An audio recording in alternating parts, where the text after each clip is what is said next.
Professor Aswath Damodaran is a professor of finance at Stern School of Business at New York University, and he joins us with a quick perspective on what one can expect from the budget. Professor Damodaran, great to have you on the show. Thanks very much for taking out the time. Now, the biggest lesson from 2016, the global financial market setup, is that volatility has been unexpected. Still, stocks have rallied. Explain that phenomenon. I think what we're learning from the biggest lesson I get out of 2016 is to not listen to the experts. So if you think of me as an expert, my suggestion is to you that you don't listen to me. Because what we discovered in 2016 is when experts tell you that they know what's going to happen, and you saw this before Brexit, not only in terms of predicting that Brexit would not happen, but once Brexit happened, that markets would collapse. You saw it with the U.S. presidential election, where people claimed that they knew what would happen and that if it happened, the markets would collapse. What you're discovering in hindsight is all too often, experts have no idea what's coming at them, and there's a simple reason for that, I think. Financial markets are incredibly complex instruments, where hundreds of variables go in to determine what happens. So when you devise a forecasting model that claims to forecast what stock markets will do, all you need to do is get one variable off, and your entire forecast is going to be thrown off. In fact, one of my favorite books is a book called Chaos. It's about a weather forecaster essentially making a mistake on what one variable would be in a weather forecasting model, and the entire model comes apart. So I think that what we're learning is forecasting what the market will do will be really tough to do. And I wouldn't take that lesson in as you talk about the Indian budget, because there are two levels of expectations, right? One is the expectation of what will come in the budget, and then there's a second layer of what will happen to markets once the budget is announced. And you will, of course, hear people telling you that they know what's coming, but my suggestion is you take it with a grain of salt. Okay, I just want to talk about, Aswath, the fact that the challenges for the U.S. economy have continued. I want to know what's your forecast on the kind of policies that are likely to be rolled out by Trump under his regime. What can we expect? I think 2017 is going to be a year of change. I think that's absolutely true. And I think change is coming to the U.S. economy. We just don't know whether it's going to be good change or bad change. One of the things I've learned about the U.S. is making big policy changes is always a lot more difficult than talking about it. So we can talk about tax law changes, but by the time the changes actually get made, they often don't resemble what the original expectations were. So I think it's true that you're going to see a pickup in the U.S. economy, at least in the short term. But that pickup is going to be as much a reversion back to the norm in terms of expectations about inflation. Nominal growth is going to pick up. And real growth actually was pretty healthy last year. So if nominal growth picks up and real growth, stays where it is, you're going to see interest rates go up in the U.S., and that's going to have a ripple effect across the global economy. You've written extensively, Professor Damodaran, on what's happening in the IT space. Are we seeing another dot-com sort of bubble in the sector?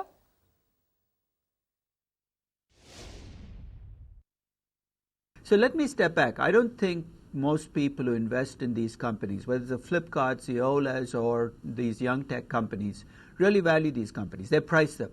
What I mean by that is they set a number for these companies based on what other people are paying for similar companies. So with these companies, rather than think about why their value is changing so dramatically from period to period, we have to think about why their price is changing. And price changes because of things which are not fundamental. It's mood, it's momentum. I think, at least in India, these companies are now coming to what I call a bar mitzvah moment, which is a moment in which they're going to be asked, are you growing up? And that's going to be the test for these companies. They've had lots of promise, lots of potential. People have invested in them. I'm not one of those who points fingers and says, you're being crazy, you shouldn't be investing in these companies. But these companies now have to show us that they can actually deliver revenues and earnings and cash flows. That's a tough test. And I think that we're going to find out which of these companies really have a business model to convert what they see into earnings and profits. So I'm going to keep my mind open to the possibility that some of these companies could become great companies. But it also means that you're going to see those prices that investors are paying for these companies swing around a lot as people's perceptions about these companies change. You know, I just want to talk a little bit about what your outlook is as well for Indian IT companies. Does the view remain that, one should stick to the big four? Would you advise venturing into mid caps? And what have you made of the kind of earnings that we've seen deliver, the kind of guidance cuts as well? I think that one of the things I tell people is 30 years ago when I said tech company to you, you probably thought high growth. We attach the word tech to high growth almost automatically. The tech sector is aging. It's no longer a young growth sector. In the US, tech companies account for more than 20% of the market cap of the entire US market. They're no longer a small part of the economy. And I actually, a few months ago, broke down tech companies by age. What I did was I took the year in which a tech company was founded, and I looked at how the market was pricing tech companies. And here's what I found. If you were a tech company that was more than 25 years old, you were being priced at levels much lower than non-tech companies. In fact, I describe tech companies as aging in dog years, which is a 20-year tech company is like a 140-year manufacturing company.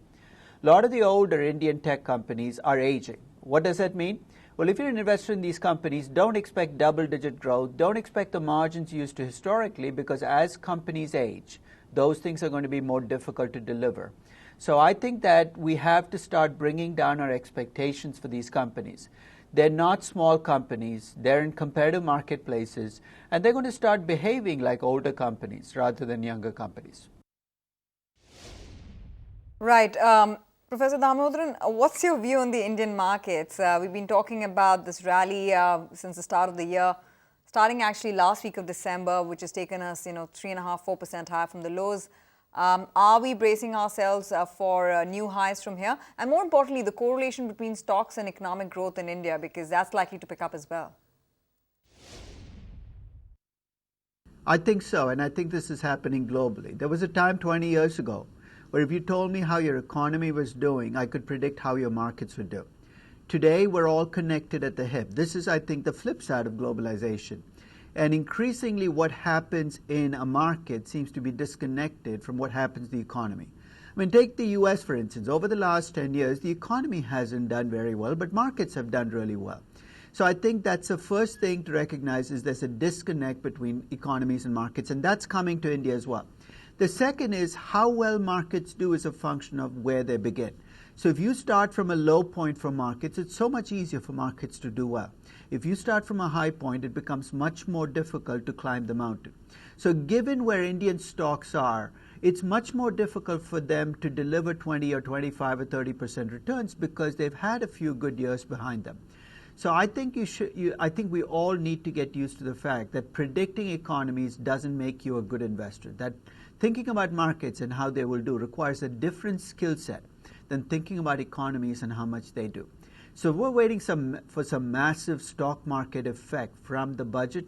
I think that's a mistake. I think markets have already factored in what expectations are, and those expectations are already in prices. So expecting major changes to come about just because you see an event, I think is unrealistic.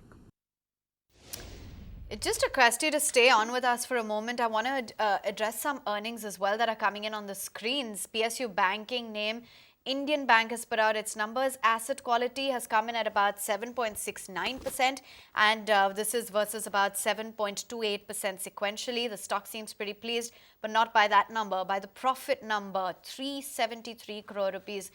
Easily more than doubled this time around versus a 50 crore rupee PAT that it delivered.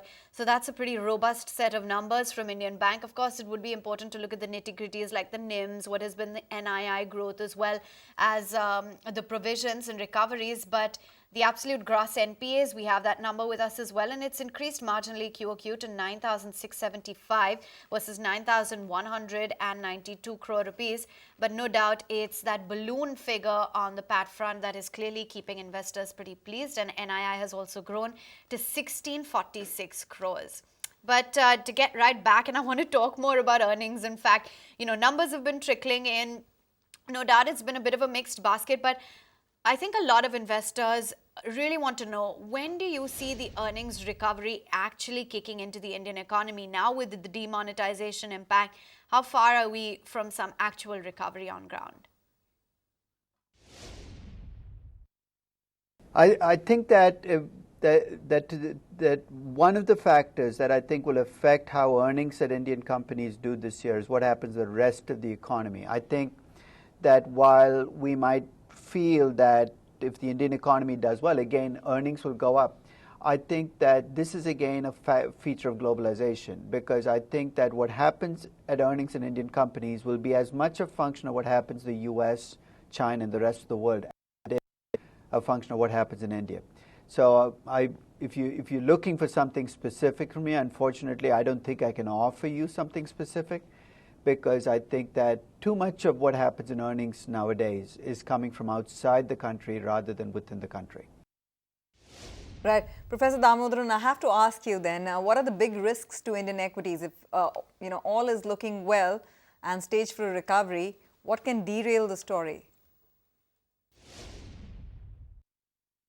To me, the biggest danger is a trade war, and I think that there are triggers that can set off a trade war which can have long-term consequences for the economy. So I think that, again, you're looking outside India to see what might trigger a trade war, because trade wars, nobody comes out of a trade war as a winner. So my concern is there are events unfolding across the world which have the makings of creating a trade war, and that scares me, because we've seen what's happened in the past when countries start imposing tariffs and barriers to entry. And that protectionist zeal is not just restricted to developed markets, you're starting to see it play out even in emerging markets. And what, according to you, would be the biggest risk to Indian equities going forward? And just to understand from you, apart from that, what would be the call on commodities in the current global setup, the outlook? I think that when you look at commodities, here's what you have to realize. China messed up the way we think about commodities for a decade. In fact, one thing I suggest that people do is draw a 100-year history of any commodity you want, whether it's oil, iron ore, and what you will notice is between 2002 and 2003 and 2013, commodity prices, no matter what the commodity is, jumped to a level nobody had ever seen before. A lot of commodity companies got used to those levels. Oil companies got used to $80 to $100 oil prices. They made exploration decisions based on it.